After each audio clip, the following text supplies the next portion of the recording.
Bonjour à tous.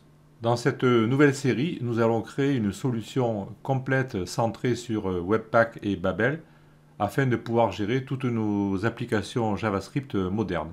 Et en plus de cela, nous allons orienter notre solution vers React et WordPress afin que nous puissions l'utiliser dans le développement de blocs Gutenberg avec WordPress. Nous allons largement utiliser Webpack ainsi que Babel. Alors le premier pour organiser, rassembler nos fichiers en sortie de manière cohérente, et le deuxième, Babel, afin de transpiler notre code pour que les fonctions modernes de JavaScript ES6 ainsi que le langage JSX de React que nous allons utiliser puissent être compris en sortie par tous les navigateurs. Avant de continuer, nous allons faire une petite précision.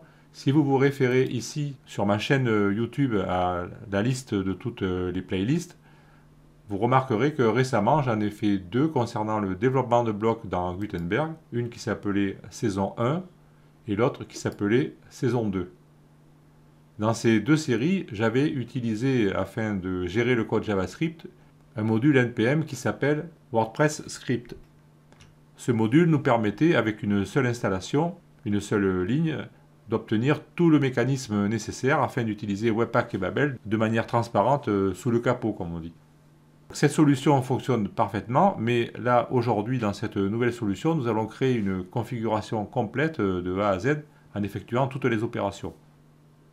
Alors pourquoi je mentionne ceci? Parce que théoriquement, cette série que vous êtes en train de regarder aurait pu devenir la saison 3 de cette série ici. Mais j'ai préféré la mettre à part parce que la solution Webpack plus Babel que nous allons construire, elle ne se destine pas seulement à WordPress. Vous pourriez l'utiliser dans d'autres contextes avec Angular ou dans des applications de JavaScript pur avec React ou une autre librairie. Je l'ai donc positionné à part, mais sachez que cette série que vous êtes en train de regarder aurait très bien pu être la saison 3 de cette série développer des blocs Gutenberg.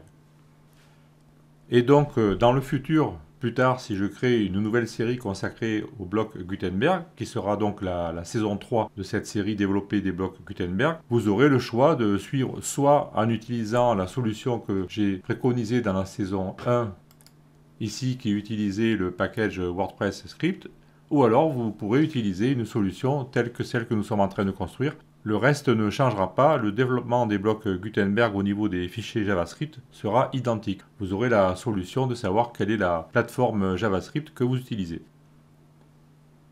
Dans cette série, nous allons faire pas mal de code. Nous installerons plein de packages. Vous voyez, ici, je peux vous donner un aperçu du fichier package.json et vous voyez qu'on va installer pas mal de paquets. On les configurera, on les expliquera. Et on va aussi créer un gros fichier de configuration pour Webpack qui ressemblera à ceci. Et là, nous aurons des modules qui seront utilisés pour rassembler le JavaScript, le compacter, traduire le SCSS, le compacter aussi, etc. Tout ça, c'est ce qu'on va voir dans les 18 vidéos qui vont suivre. Ensuite, nous ferons un essai avec un bloc Gutenberg dont je vous fournirai le code. Un bloc qui correspondra à ce que nous avons réalisé ici dans la saison 2 de développer des blocs Gutenberg. Donc encore une fois, je vous invite à suivre ces deux saisons éventuellement avant de voir celle-ci, si vous ne l'avez pas déjà fait. Et nous le testerons dans un site WordPress vierge. Nous créerons un article et nous introduirons le bloc comme ceci que nous avons préparé. Et nous vérifierons qu'il s'affiche bien sur le site, etc. Voilà ce que nous allons faire.